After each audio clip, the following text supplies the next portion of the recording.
Welcome to the BC Search and Rescue Association's AdventureSmart Expert Webinar Series.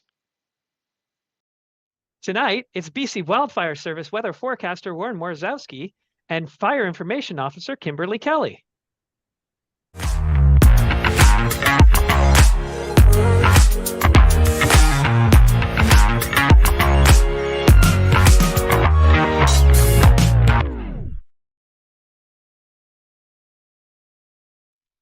Warren is with the BC Wildfire Service as a fire weather forecaster with the Predictive Services Unit. I'd like to learn a little bit more about that, Warren, actually. You may recognize him formerly of CTV Vancouver Island. He was a television and radio weather anchor for 16 years, having traveled all over Western Canada due to his love of change and curiosity.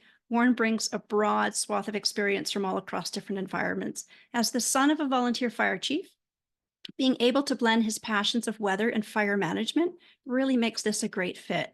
We're quite excited to have you here, Warren, tonight. It's great. And we know that you've shared with us you love to spend time on the Ball Diamond.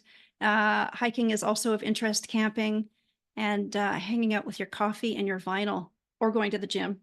All sounds like fun. Kimberly is also with the BC Wildfire Service with the Coastal Fire Center. Over the last 20 years, Kimberly has had a very colorful and great career and has provided strategic partnerships and community engagement direction to organizations such as the Canadian Manufacturers and Exporters, Cottage Life, City of Surrey, and now with the BC Wildfire Service, specifically the Coastal Fire Center. When Kimberly's not at work, you might find her making some snacks and hanging out with her children, and also enjoying her time with her friends. Welcome to both of you to our stage, and we really look forward to your presentation tonight and learning from you. Thank you. The stage is yours. Thank you, Sandra. Good evening, everyone. As Sandra mentioned, my name is Kimberly Kelly. I'm a Fire Information Officer with the Coastal Fire Center. I also hold the base role of Community Engagement Specialist for the Coastal Fire Center, which hosts 80% of BC's population. I wanted to acknowledge that I'm calling in tonight from the traditional territory of the Comox, Stananas, and Qualicum First Nations, whose stewardship values we share here at the Fire Center. I'm really happy to be here this evening, and I wanted to share how much I appreciate your interest and participation in the work that BC Wildfire Service does. Back and side country users are an incredibly valuable resource to the BC Wildfire Service, as 40% of our wildfires are detected by members of the public, and more specifically, people who are recreating in areas more outside of our urban areas. So we do appreciate your interest and your support. Tonight, we're going to talk a little bit about wildfire risk and wildfire hazards. Then I will throw over to Warren, who will go over fire weather, weather forecasting, and what you need to know. And then we'll come back to me with some accurate sources of information and hopefully a lot of questions from the audience. The wildfire risk information that I'm going to share with you really is a bit of a departure from our normal public presentation, but being that you are outdoor enthusiasts and I thought that maybe you might be a little bit interested in how wildfire works and how our agency considers wildfire. So a hazard to us is the risk of a fire starting. It's not well known that wildfire actually only becomes a problem for us when it interacts with our values. So if a wildfire were to start, what is the volatility of its behavior? How difficult will it be for us to control? And what is the potential threat to the values at risk? So what are our values?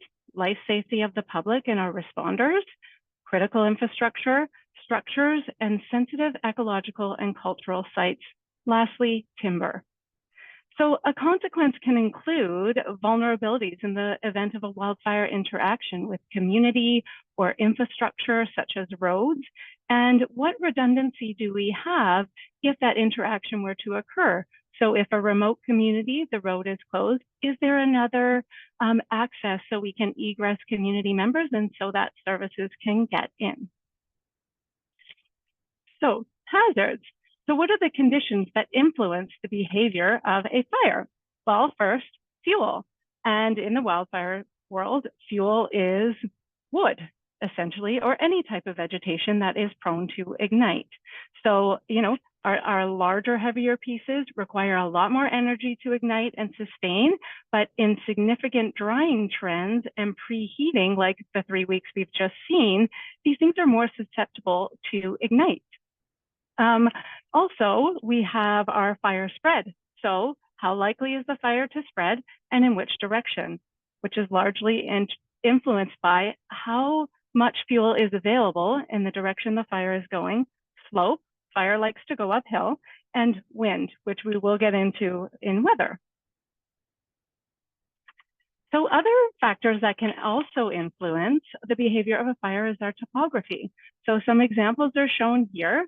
Valleys that funnel wind, such as the Fraser Canyon and the Pemberton Valley, the Upper Squamish Valley, all of those areas, we see sometimes increased fire behavior because of those wind funnelings, and north aspect versus south aspect in terms of how much sun exposure they have, and therefore they would potentially be drying fuels out faster due to that exposure. And weather, of course, is the most dynamic of the three elements of the fire behavior triangle, and weather patterns over time can be referenced to, again, understand our weather hazards. So that's just a little bit about wildfire risk and hazard to kind of provide some context again, and what we look at in terms of risk. There is a place for wildfire on our landscape and an important place for ecosystem resiliency and biodiversity, but when it starts to impact our values, that is really when the BC Wildfire Service wants to get in there and look at managing that wildfire to make sure that we can protect those values at risk. So I'll throw it over to Warren to talk about weather. Well, thank you, Kim. Yeah, my name is Warren. I was formerly, as Sandra had mentioned, on TV for 16 years and in radio. So Warren Dean used to be my professional name. Dean's my middle name. And now I'm just regular folks, so I go back to my real last name. So if you Google Warren Dean, you'll see some stuff. So for myself, weather, I kind of fell into it. I'm a broadcaster. I was in radio. And then an opportunity came up to be the weather anchor in Saskatoon for Global. And I started my journey. And the more I did it, the more I got interested in it, the more I loved it. And as the more you learn, there's just so much to it. At first, I learned on my own. So I'm telling you right now, if you're a little intimidated by the amount of information that weather holds, if I can learn it, you can learn it. And there's so many resources compared to when I started that you really won't have a problem learning about it. But now I work with this wonderful team of true scientists. These people are the top meteorologists in the country. BC is one of the most challenging places to forecast weather. I went from Saskatchewan to Alberta.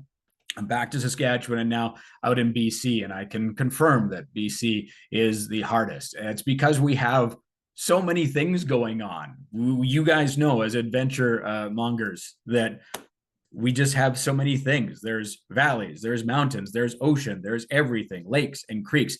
And it's giving us so many things to look at when we look into weather. And you can just see some of the list of things there that you either maybe spent time in or want to spend time in. And of course, we not only have the most interesting topography and land and water, but some of the warmest summers, the rains that we get, the thunderstorm activity, and then of course what we get into during the summer, which is fire season. And it's all new for me. I started this job in January, so the fire weather world is really interesting. It's a whole nother level of new and a whole lot of information, and there's so much to gather. So since January, I have just been go, go, go. And my head, I didn't know I could fit so much information in this brain. And now I've lost all my Simpsons quotes, but I filled it with good information. So that's okay.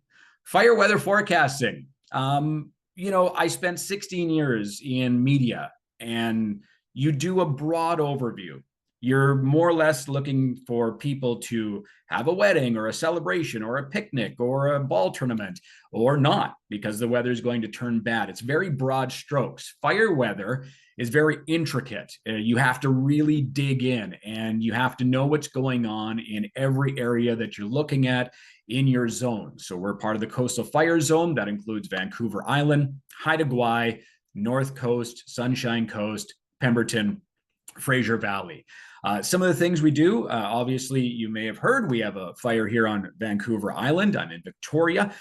We have the Old Man Lake fire near the Souk potholes. So one of the features that we do for our crews is pick out or do a spot forecast. That's one of the products that we use. And it's really burrowing down to that area through several hours of the day, the next day, and a little bit of the third day, to see what our crews are going to be dealing with, what that fire is going to potentially do or not do, and are we going to help it with some rain, maybe calm winds, some cooler temperatures, or is it going to continue to grow with more heat, strong winds, all those sorts of factors. So spot forecast gives that specific information to that location. And coastal is very quiet. My colleagues, especially in the Southeast, in the Northeast, since last year, and through the Kamloops Fire Center, are dealing with a lot of fires going on right now. Yesterday, we had the stat that in the past 7 days from yesterday, we had over 85,000 lightning strikes in the province. Yeah, 85,000 plus. And then we added some more yesterday. So that's how busy it can get. And a lot of that lightning, because we've been so dry for so long, was dry lightning. Dry lightning is lightning that comes without any moisture. And our fine fuels that you see, those FWIs on the top there with the maps, those are very susceptible to a lightning strike and kicking off a fire. So those are a lot of the things we track, those certain other things, those values, to see how susceptible we are to fire or maybe not to fire. We're going to cool some of these down. So anytime you see greens and blues, that's a good thing. When we get into those shades of red or deep dark red, oranges, that's when we know it's a little bit more on the dangerous side of things. So why are we doing these fire weather forecasts? Well, we, of course, want to keep everybody safe. That includes our colleagues out on the ground fighting these fires, and, of course, keeping people informed, the public. We look at what's happening in Jasper right now, and they had to evacuate, and that's part of what we do. And we need to know what's going to be happening before it happens so that we can save lives, critical infrastructure, other structures, ecological areas, and cultural areas as well. So we need to prepare those resources for response. And we need to know who needs to go where and how many people need to go where and where we need help or maybe where we don't need help. And we can move those people somewhere else. So it's all part of being safe and keeping people informed, both the public and our colleagues.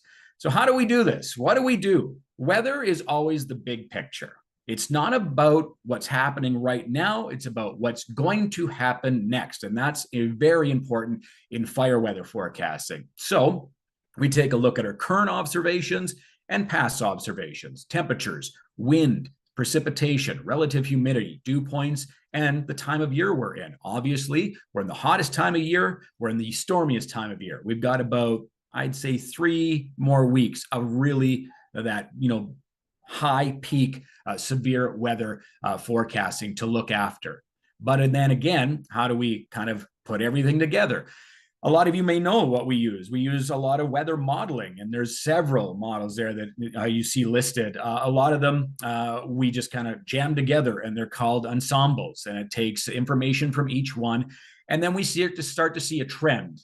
Sometimes one's way over here and one's way over here, but then 5 of them are right down the middle, and we want to go down the middle. We want agreement. And then, of course, we take our information and experience that we have as forecasters, or even people from the fire crews. They know these areas and they know how the winds go. I'm still learning, and this is a challenge for me in the valleys and the ridge tops around the island.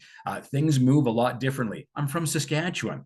it went pretty straight. There wasn't a lot of interruption there. So it was much easier. So it's that experience. And now, because I work with a wonderful amount of crew of people that are so smart and so amazing and so experienced, I get to tap into that and learn from them. And it's all about that. It's just talking. We have these morning meetings, and it's a lot of just talking. What do you see? Do you think this is going to happen? Do you agree? Should we do something differently? Should we concentrate on a different area? And it's all that.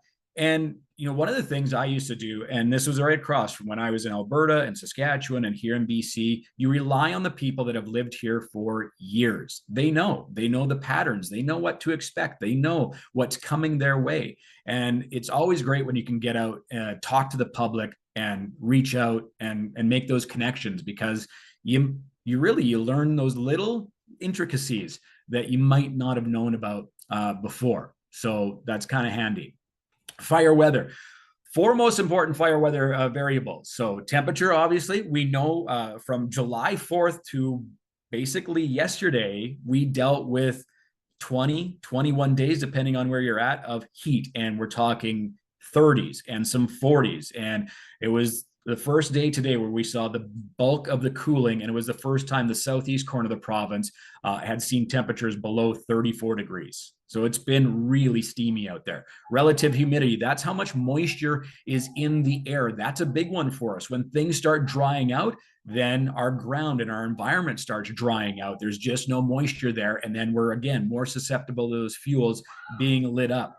Wind is a big factor. So when we have a fire, it can grow due to wind gusts, right? We dealt with that yesterday in Souk. And wind is a funny little thing. You can learn about wind every day. I played slow pitch last night, and the pitch goes up, and because the winds were so strong, it started over here and went over here. The pitcher on the other team threw a lot of balls. He walked a lot of people, I'm just saying.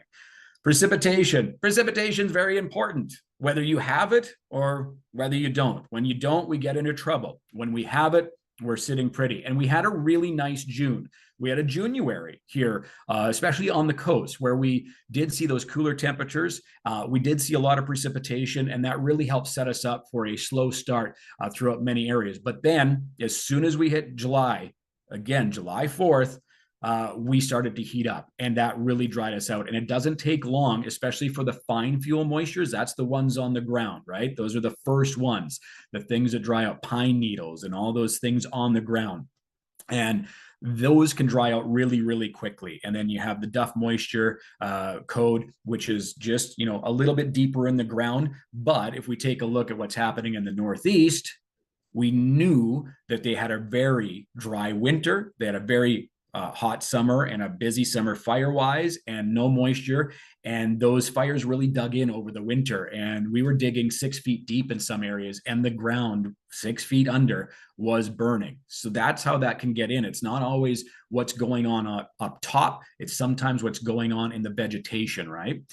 Good wildlife conditions, obviously, wind, dry fuels, that vegetation, and poor wildlife conditions, the rain, the high humidity, good things for us. So just a few of the factors that we look at. Fire danger. These are the numbers you want to look at. When you look at that map and you see these little splotches, it's always the oranges, the reds that you want to look at. Those are the high to the extreme levels. And this is kind of how we run everything on our guides. And when you see the cooler colors, that's good. That's very low.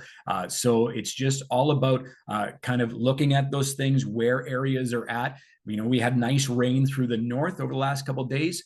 They brought things down. They brought those values down. They were low, but now we turn up the heat once again. We turn up some of those winds. We take away the precipitation. They start drying out. They go from blue to green, yellow, red, orange, all those things. So that's what goes through with that.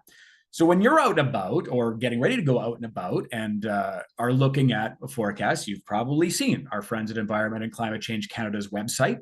And when you look at a forecast, you're like, oh, okay, Tuesday is going to maybe see some rain. Wednesday is going to see some rain. Wednesday night, maybe a thunderstorm.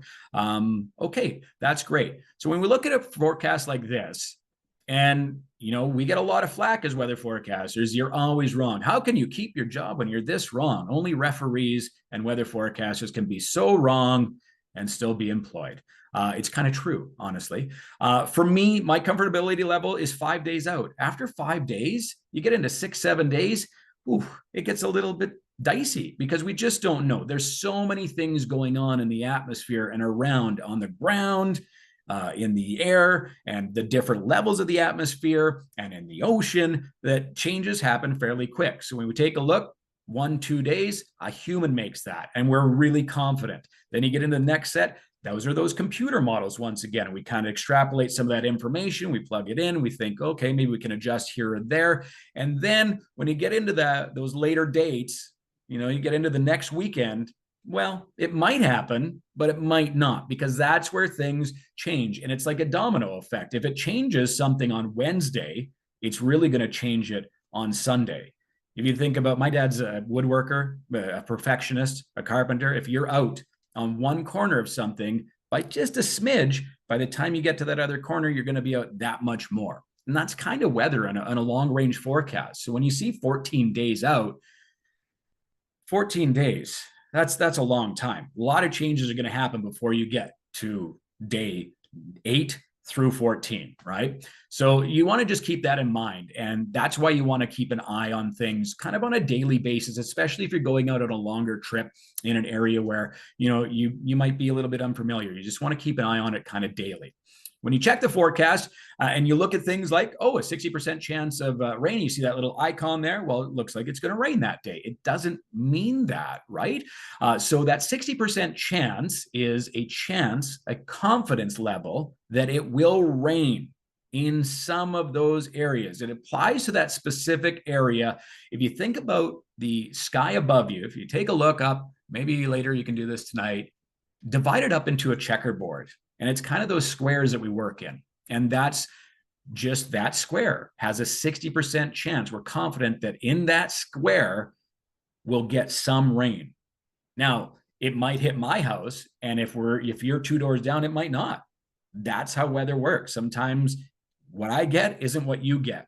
But when people look at a forecast, sometimes they think, everybody's getting this. And that's not necessarily the case. So it's just these little intricate details that we always have to consider, and that you should consider as well when you're heading out. So also 60% chance of storms. It doesn't guarantee lightning or thunderstorms. Lightning and thunderstorms are the hardest thing to forecast. So many things have to go in.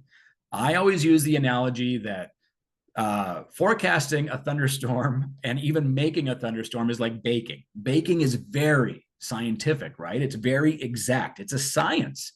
And a thunderstorm needs a lot of science and all the right ingredients to develop and actually happen. Now, sometimes you look and you're like, okay, 5 of those ingredients are there, 2 of them are not. What's going to happen? That's where it's literally up in the air. Sorry for the pun. But that's one of the things that's really hard. So it's, again, your awareness when you're out to see certain things and feel certain things to know what's coming your way. Again, the big picture, not what's happening right now, what's going to be happening. Remember when you're a kid and you lay out in the grass and you stare up at the clouds and you're like, that's a dog and that's a donkey and that's, my mom and she's mad. I got to go home. Clouds talk to you. Certain clouds will give you the story of what's going to happen. That's what they do. So if you look at that top left-hand corner, cirrus clouds, we've all seen those. Wispy clouds, they're way above there. They're up in the cold. Those are ice crystals. But when you see them, it usually indicates a change in the next 24 hours. I'm not going to read through all of these, but this is good stuff that you can Google. Google was such a good friend when I started my weather journey. I would just be like, what did that mean? What did somebody say? Because sometimes you're embarrassed. You don't want to ask, right? You don't want to be that person, but just Google it. But again, if you have questions, please ask.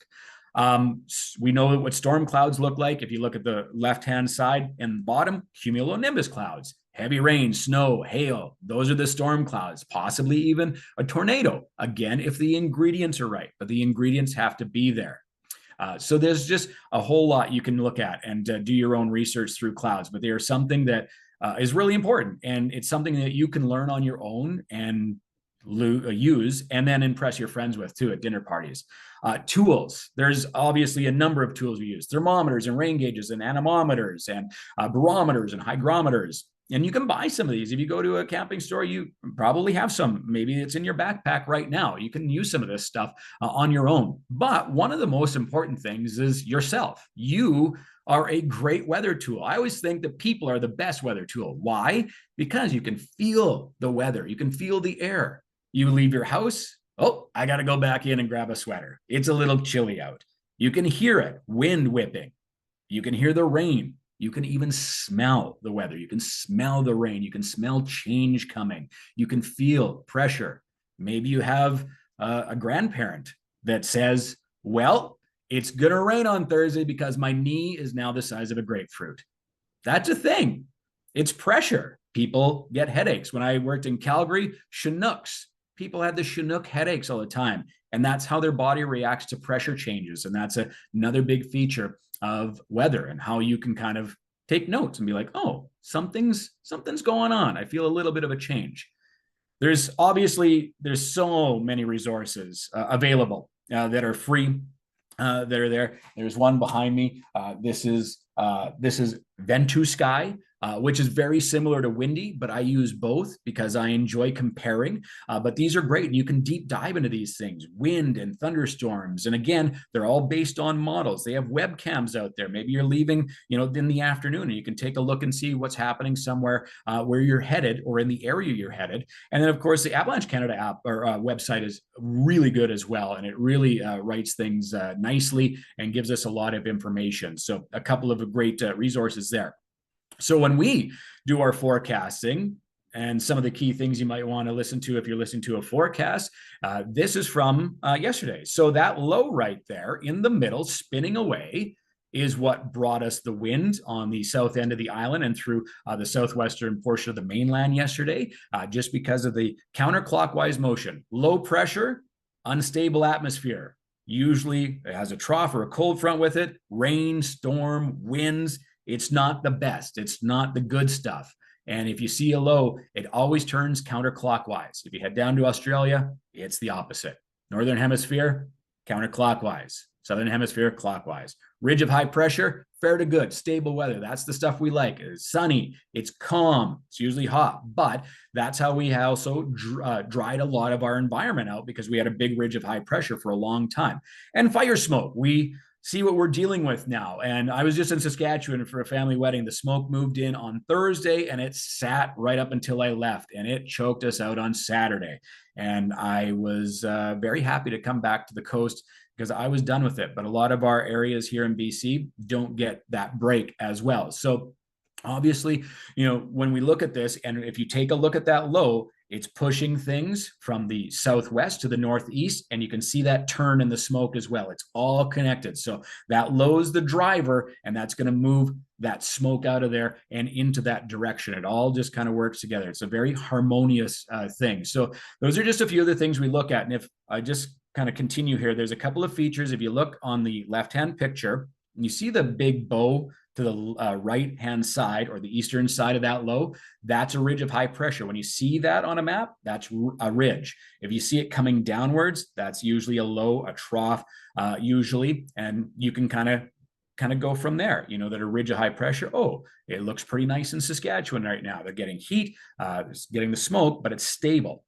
Not really moving that smoke out, whereas we had the unstable conditions. And then out to the Pacific Ocean, another ridge of high pressure. And we've been watching that for a couple of days, but this particular ridge isn't really going to give us what we want. We're not going to get that fair to good stable weather. It's just a short-lived one. It's very, very weak, and it gets overrun with another low pressure system from the northwest, and that's going to give us some much needed rain into the weekend and next week. So we're kind of happy about that as well.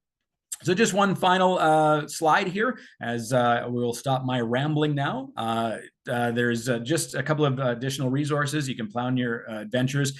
That's how our zones are all split up there. So you can see that the Prince George zone, that's the big one. And that's a challenging one over the last couple of years because of the amount of fires. I mean, it's all challenging, but that's where they've really seen that uptick in total wildfires. And you can see that in coastal, it's pretty quiet overall here, but obviously you see something like this week, we can have our issues as well. So I'll wrap it up there for myself, and thank you for listening. I hope you enjoyed, and obviously if you have any questions, we'll answer them later.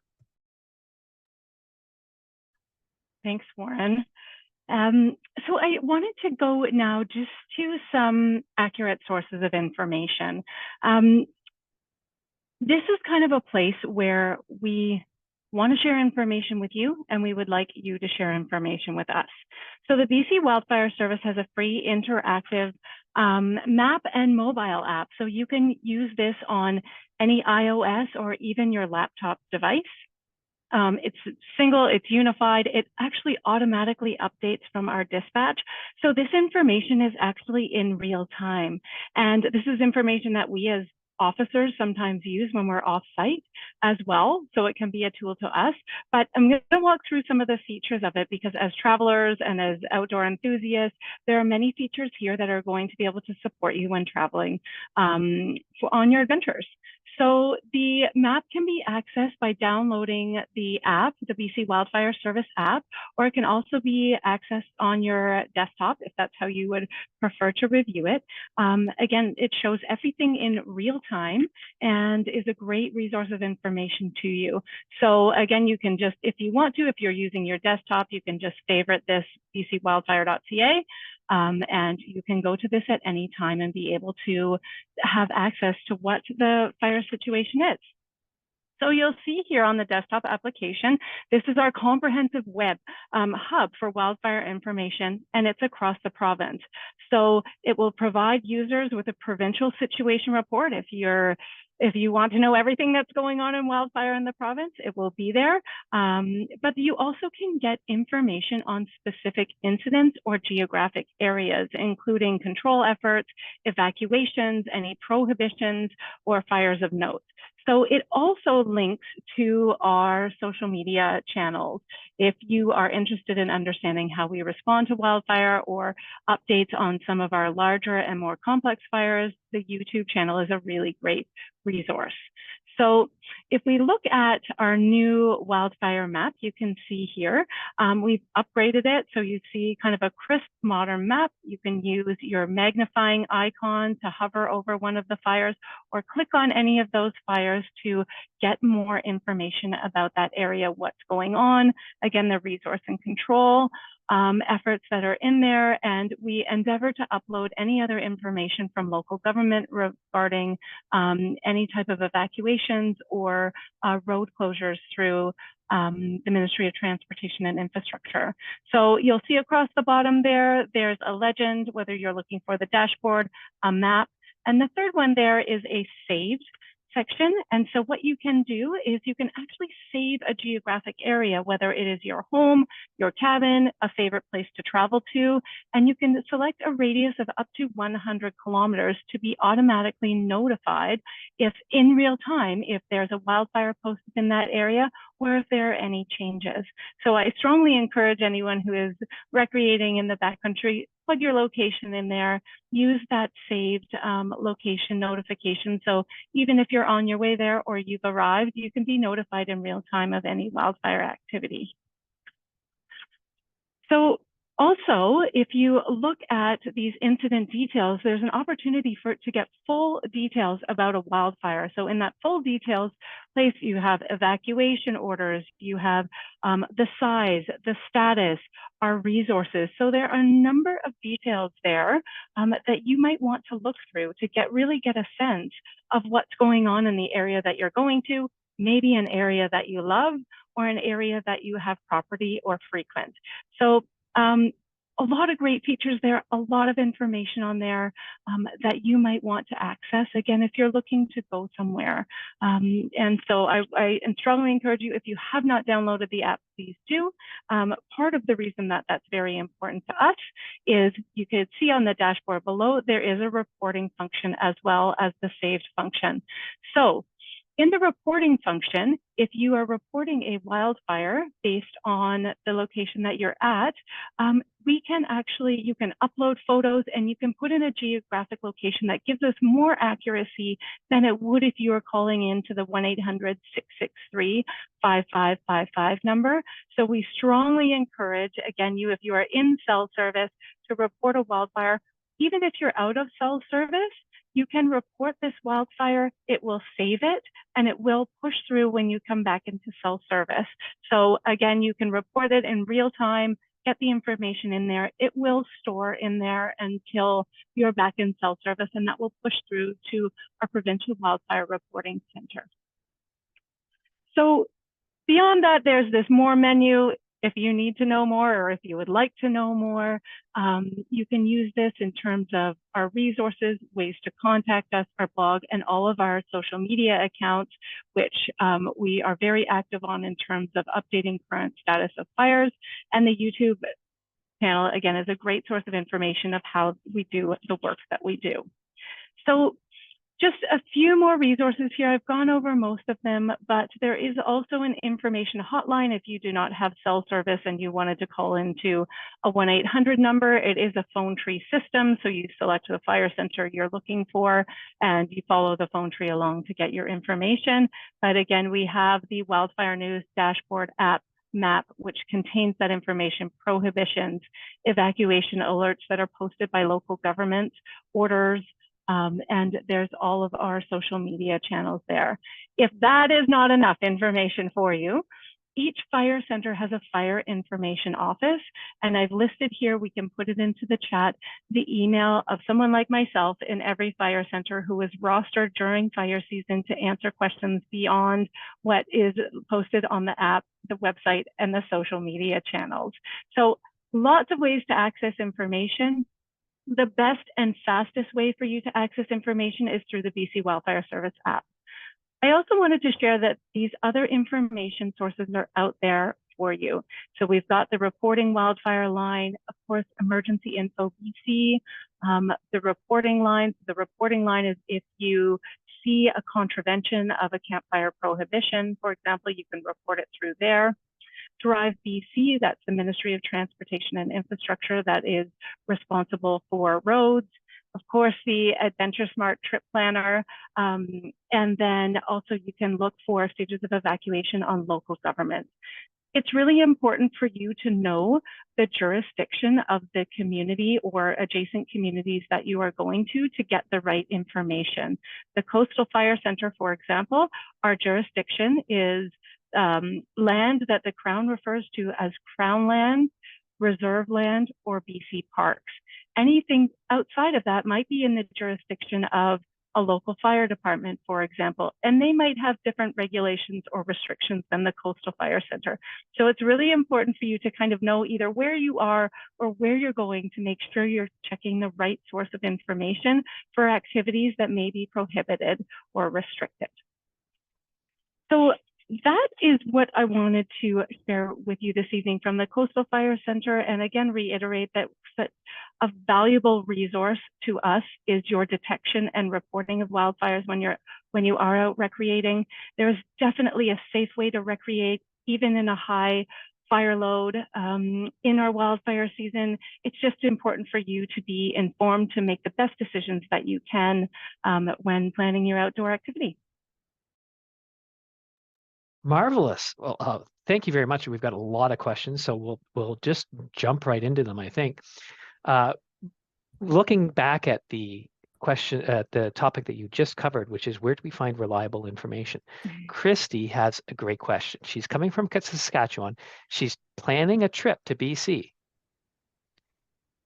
How does she plan a trip that makes sure that she avoids areas that could have wildfire, could have evacuations, could have road closures, I'm imagining, locations that maybe the hotels are full because they're catering to evacuees.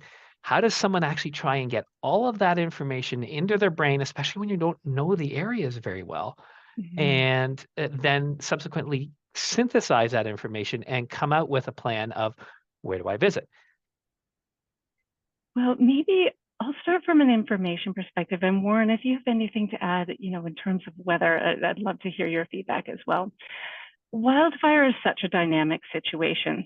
It could be non-existent one day and close a road, impact infrastructure, right? Have an evac alert or order the next day. So it is a bit difficult to predict. The best thing that you can do, again, is download the app, input your locations, put those saved notifications, those saved locations in there, so you are getting push notifications. So at least you'll be notified.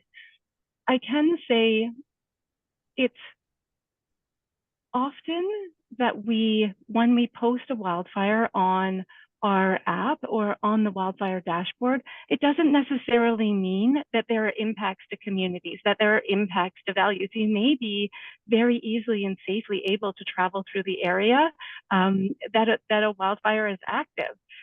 That may change very quickly based on weather and conditions.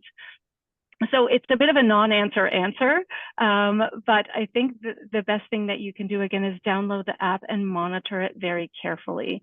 Warren, any suggestions from the weather perspective? Yeah, I think, and it is like Kimberly just said, like it's a hard question to answer because things can change so quickly and so fast, and depending on where a fire is, depends on how it's going to react to wind or maybe a thunderstorm, and those are things that we have to keep track of. So it's just one of those things to keep an eye out for. Some of the things that I talked about, a change in the weather, a severe thunderstorm activity, maybe a cold front's coming through, maybe winds pick up, and it's just really tracking, what's happening, where you want to go to see. And then if you see something that maybe sets off some alarm bells, you either maybe plan to go a different route, or you try to contact a local authority, or use our all our resources to kind of see if this is something that you want to go forward with, because it does change very, very fast. So it's really hard to pinpoint things. Sometimes we don't know what's going to happen. That's lightning is a really tough thing to predict.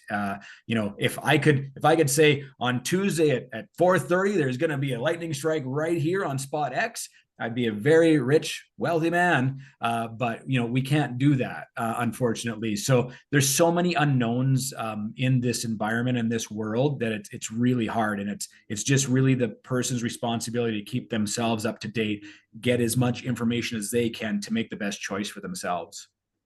I really like the question because it does underline one of our key things, that one of the first part of our three T's, which is trip planning, right? And trying to make those predictions. Sorry, Kimberly, I cut you off there. Oh, no, that's no problem. I just wanted to add the flexibility. If you are planning a trip and it is an active wildfire season, to maybe consider a few locations that you would be interested in. If you want to come to British Columbia, to maybe be a little bit flexible, so that if choice one doesn't work out and something happens that's unexpected, that you have other options. There's a couple other things I would point out as well that might be helpful. One is the time of year, right? This is very much something that happens spring, summer, fall, not so much in the winter. You want to come and visit us in the winter, you're probably going to have a different set of considerations. There's avalanche considerations, there's weather conditions, whether the roads will be closed due to weather, snow conditions and stuff like that. So every time of year is going to have its own challenges, and it's really important to try and look at all those challenges. I'm really happy that someone's looking into the fire portion of that as well. The other thing is, maybe Kimberly can tell us, are there parts of the province that are less likely to be affected by wildfire? I understand everyone could be, but I know for the longest time, we used to have something called a fog zone. And like that fog zone was almost never had any fire restrictions at all. Now they've changed that recently, but are there parts of the province that are less likely to have a problem? There's a few responses to that. And the first response that I wanted to give is 50% of our wildfires are human caused, therefore they are preventable.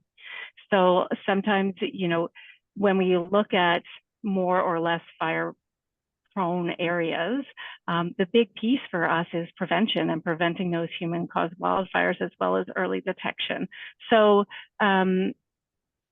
that piece is important to me, because I feel that we're not going to be able to respond our way out of the wildfires that we're seeing. So the number one Piece for us is the prevention of human-caused wildfires, and then more people are educated and understand the fire danger rating, the prohibitions, and accurate sources of information. Those areas hopefully have less fire activity. I can also tell you that human-caused wildfires generally happen closer to community. And so therefore we start to see more impacts such as infrastructure, road closures, evacs, right? Things like this. So the other piece of it is certainly there are areas of the province where wildfire is natural, and it is actually required for the regeneration of some of our ecological systems. We see that, and areas that are more prone to lightning are more prone to wildfire. And we're seeing that right now, as Warren mentioned, the lightning bands that are going through the southeast and the interior, those are prone areas. What we see on Vancouver Island is the spine of Vancouver Island across the mountains is also an active area for lightning strikes, and that's where we see fire. So I would say more in terms of where lightning trends or lightning is common, but maybe Warren would be better to kind of answer that piece around the weather impacts. Yeah, I would say that, it's really hard to think that the things are the way they used to be 10, 15 years ago. Weather has changed. It's happening. We have longer durations of heat or severe weather. So to pick out a spot to say, well, this is a good spot, obviously coastal, we do get the most amount of rain, but at the same time, some of our areas are seeing, not as much as they used to see. Things have changed and evolved and are constantly changing. So it's, again, one of those things that you have to be aware of that. And I don't think you can look at any area to really paint it with a broad stroke and say that's an okay area. We're not going to be dealing with anything too severe this year. I think and Kim can maybe you've been doing with the organizational a lot longer than me, but I think we attack it as plan for the worst, hope for the best, and that's how we kind of go about it. We have to be on our toes daily. And I can say that for the Coastal Fire Center, for example, our lightning time is normally a little bit later in August. So we are looking great here on the coast right now. The public has done an amazing job of being responsible and preventing human-caused wildfire, but we still will see what our lightning season will really bring. So it is really difficult, like Warren said, to say, oh no, this place for sure, it's going to be fine, because there are so many factors that can contribute to a fire start. Fair enough. On the same topic, another person asks, how quickly, because you mentioned evacuations and such, how do you know, excuse me, I guess this is a question for Warren because he's the forecasting here. How quickly do you know, I should rephrase that. How do you know, Warren, how quickly a fire might hit a town? So how quickly a fire is moving, and therefore how much time it needs to evacuate? Because I'm assuming there's a whole bunch of different factors there. A particular town might take significantly longer to evacuate because they're only connected by one road, and there's a big apartment building or whatever they have to evacuate, or a home for the aged, right? And then you have another place where it might be just one cottage and it's not that far. So it seems to be a combination of things. You're going to have to tell the municipality how quickly the fire is moving, and then they're going to have to sort of work backwards from that. Is that how it works? A little bit, I guess. As far as an evacuation order goes, that is made by people that wear nicer clothes and have nicer haircuts than I do. That's well above my pay grade. But to speak on our end of it, and it's all connected, right? Our job is, like I mentioned earlier, is to see what's going to happen next. So if there is a fire we're watching, we need to know what winds are going to be coming, what the environment's going to be doing. Are we going to get some cooler temperatures to dampen that activity? And we take our forecast, we pass it on to our fire crews, and then they're the experts on how fire behavior behaves, how that Ah, goes. And they have, and that's a whole nother set of scientists and smart people that have tens and how many years of experience and training to know what they can take from our weather forecast and apply it to a fire and know how it's going to move, and then it just keeps moving from there, and those decisions get made. So it's all connected. We just do our part, and then the FBANs do their part. They're the fire behaviorists, and there's so many things that go into that, and the weather affects all those fuels depending on how high a fire is on an elevation, the slope, is it in a valley? Is it on a ridge top? What kind of environment is it in? Like, is it trees like the ones behind you, Scott? That may crown. Is it digging into the dirt? There's so many factors. So it's all about what's coming next and trying to plan together, taking all that information and then making a plan or giving that information to somebody that will make that plan from there. so it's not as simple as, the winds are going to be 50 kilometers an hour, therefore it's going to move 50 kilometers in an hour. No, You're just one input that's going to That's go right. into this bigger calculation done by the fire behavior experts. That's right. And remember that a fire itself will change the weather. A fire is obviously it's very hot. It changes the temperature around that environment. That temperature can then change the wind. It can change the direction of the wind. It can also, if a fire is large enough, create its own thunderstorm system, right? Those are pyrocumulus clouds that can create a thunderstorm from the fire. Then we get into more trouble because that is dry lightning, and that keeps moving across, and that could keep setting fires off and expanding it. There's just so many variables in all of these things that it's really hard to drill down to one thing to make a decision. Okay. And And then I guess the next step was that fire behavior experts then have to get in touch with municipalities and people who are in charge of that area where people live. And then they have to know all of their things about things like, okay, it's going to take so much longer to evacuate this home for the aged. There's only one road and all of that stuff. And they're taking that and then they're synthesizing that. So you're sort of the beginning of a long chain of people. Absolutely. Yeah. in terms of operational clarity, if we kind of come back to that fire behavior triangle, that weather is one of the elements, right, available to it. So we also talk about topography and we talk about fuel, and those have significant impacts on our fire behavior. So that, when we talk about the fire behavior analysts, they're looking at that and they're using AI tools to say, under these conditions in the behavior triangle, how much fuel is available to it and how dry or moist is it? What are we talking about in terms of slope, et cetera? And one of the things we often ask community when we are sort of at our trigger points, how long will it take you to evacuate and what are your vulnerabilities? So it's very different for us operationally if a community comes back and says, it's going to take us 72 hours or it's going to take us 6.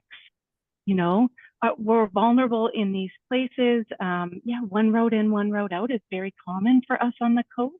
So there's, the weather is one piece of it when we have fire behavior, but then we also have local government partners that we work with and First Nations leadership to say, what are the vulnerabilities that will impact our operations? If it's going to take 72 hours and there aren't any redundancies, our operations will accommodate to that, if that makes sense. Yeah, so I suppose if there's only one road in, one road out, like you said, that road is all of a sudden gold. Like you're going to be defending that road with everything you have, right? It's a high value. Yeah. That makes complete sense. Mm-hmm. Let's shift gears a bit here. There's a person who asks that they say they go, I guess, adventuring. They didn't mention how they adventure to places where they don't have a forecast. Mm-hmm. So what they're saying is they sort of take the average of the nearest forecast stations. I'm not sure if that's necessarily great because if I'm in the mountains, I could be taking something from Concrete and Manning Park and Hope to try and get something in the Skagit Valley, and that's going to be way off. So how do we get the forecast for something that isn't forecasted by some major company? Yeah, and another thing you have to remember is, if you're going to, say, Environment Climate Change Canada, a lot of their weather stations are at airports, and airports aren't obviously, you're not camping in an airport. That's concrete, that's open area. Those aren't the best representation of what's actually happening or what you're going to be dealing with. So that's where I recommend something like Windy or Ventusky.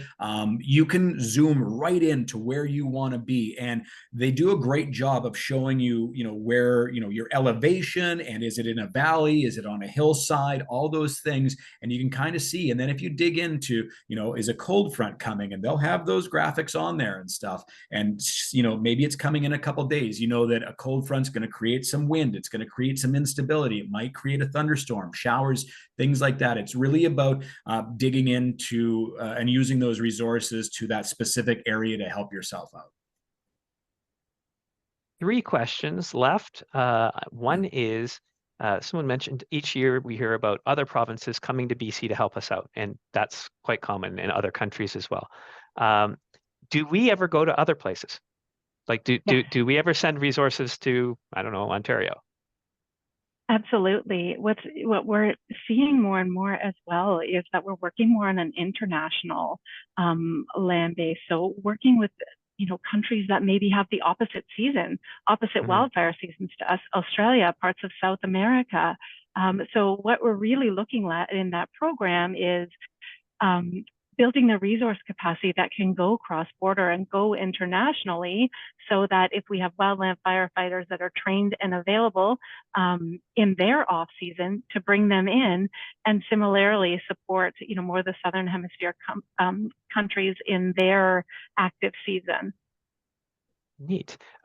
Along the same lines, or similar to the same lines, what happens when wildfires cross borders? So wildfire starts in Alberta, goes to BC, starts in Parks Canada territory, it goes into the Kootenays, or it starts in the States and it comes up here.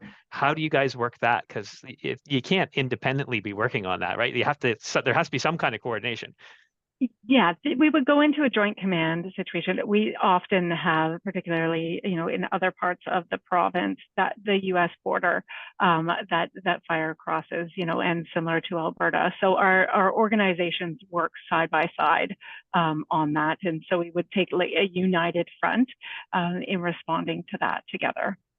Yeah, I imagine, like, especially when you've got, I guess the one that immediately pops to mind is Lloydminster between Alberta and Saskatchewan, right? The town is on the border, like literally goes right down the middle of the main street.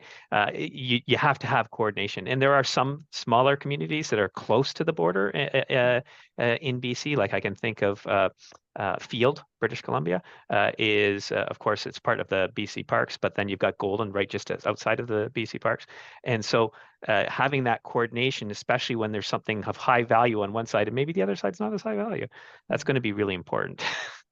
I think what is clear across agency is we all have the same mandate, right? And it's to protect the public and our high value infrastructure and structure. So as wildfire is not concerned about border, when we are in a response function and we are commanding an incident, all of our values align, and therefore it's not really that challenging. It doesn't matter whether it's BC's values bordering Alberta's lesser values.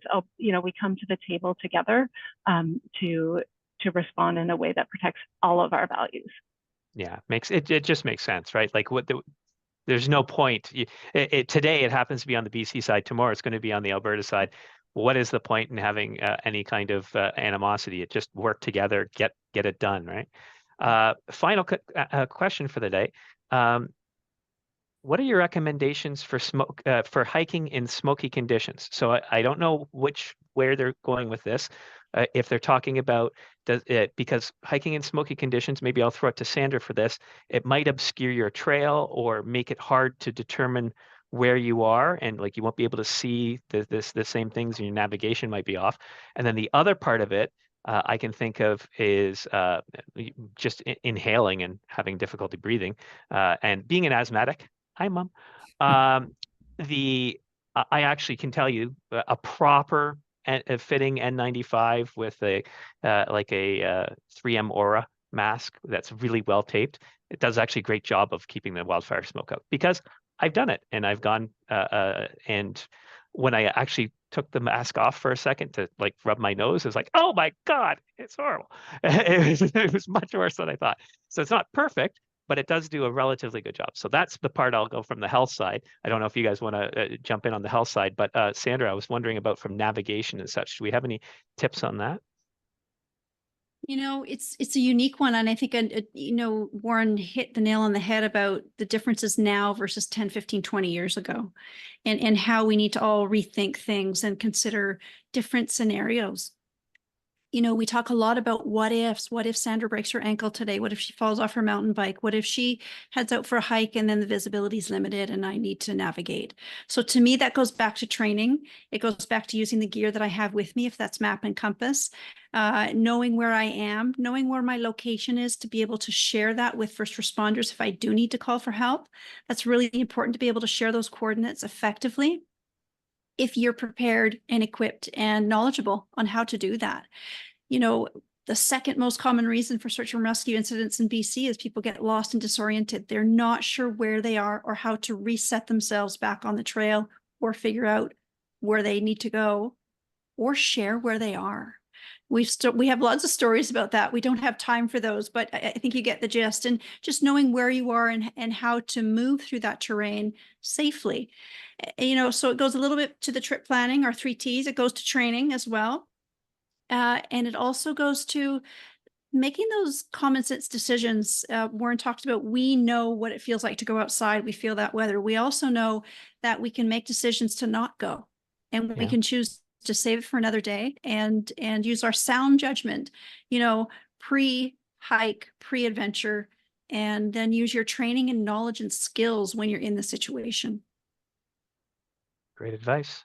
Any other final thoughts on that before we go to our video? And then we're going to give away some prizes, which is pretty cool. Any final thoughts, Kimberly? Just echoing what Sandra said, is being informed before you go, really reducing the likelihood that you will be in a scenario, because it not only puts you at risk, it puts responders at risk. Mm-hmm. So, having a really good look at where it is that you're going and determining if it is the best day to go and you are in the safest and best situation to enjoy your day. Yeah. Warren? I think the ladies covered it just fine. And I really don't have anything to add. They covered everything. Yeah. I think it's a great time here. We're going to talk a bit, because this goes back to, again, trip planning, which is one of our key parts of our 3 T's. Let's learn a little bit more about our 3 T's. And then when we come back, we're going to give away some prizes. So hang tight.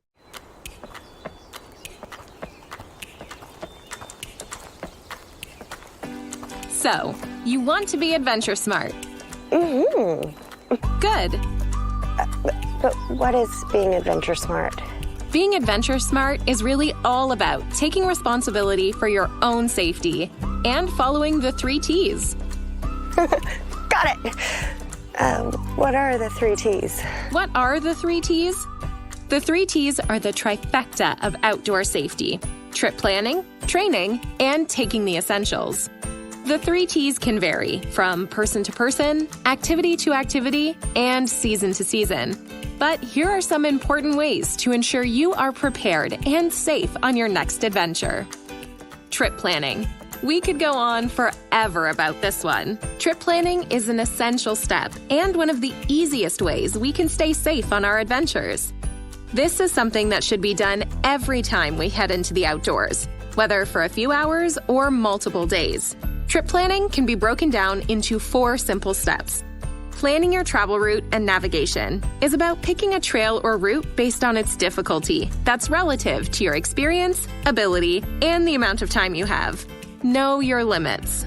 Not all trails are created equal, so know the terrain and conditions. A 10-kilometer hike scrambling straight up a steep mountain is a lot different than a 10-kilometer stroll around a lake. Before you go anywhere, check the weather and keep checking it, as things can change fast. This includes wind, precipitation, temperature, and sunset times. Finally, make sure you leave a comprehensive trip plan with a trusted contact.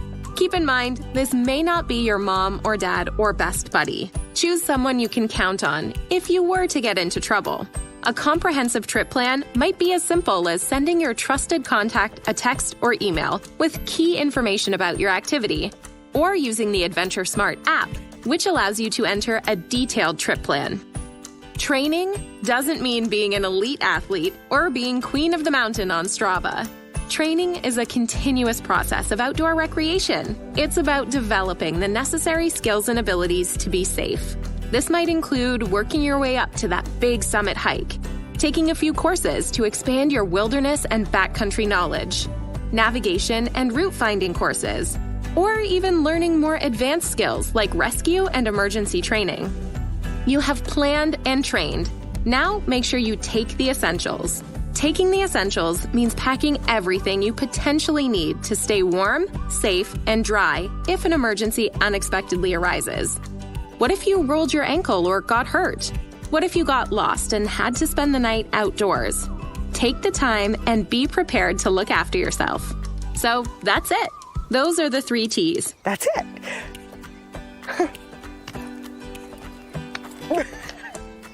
But no matter how hard you train, how well you trip plan, and how much essential gear you bring, you may still find yourself in an emergency. And that's okay. The wilderness can be unpredictable. If you find yourself in an emergency, it's important to stop, think, observe, and plan. Use that essential gear you brought to stay warm, dry, and safe, and contact 911 on your emergency communication device. Remember, search and rescue in BC is free for everyone. Remember, safety is an outcome of good trip planning, training, and taking the essentials. It's your responsibility. So let's all do our part and be adventure smart.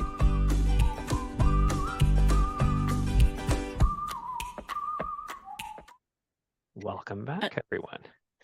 So Thank you. Both great got presentations and so much information and excellent questions, by the way. Everyone had some really good thoughts there, and Warren and Kimberly did an excellent job at answering them. So we have a couple of questions left. These are fun questions. These are questions that relate to today's presentation. So hopefully you were listening closely.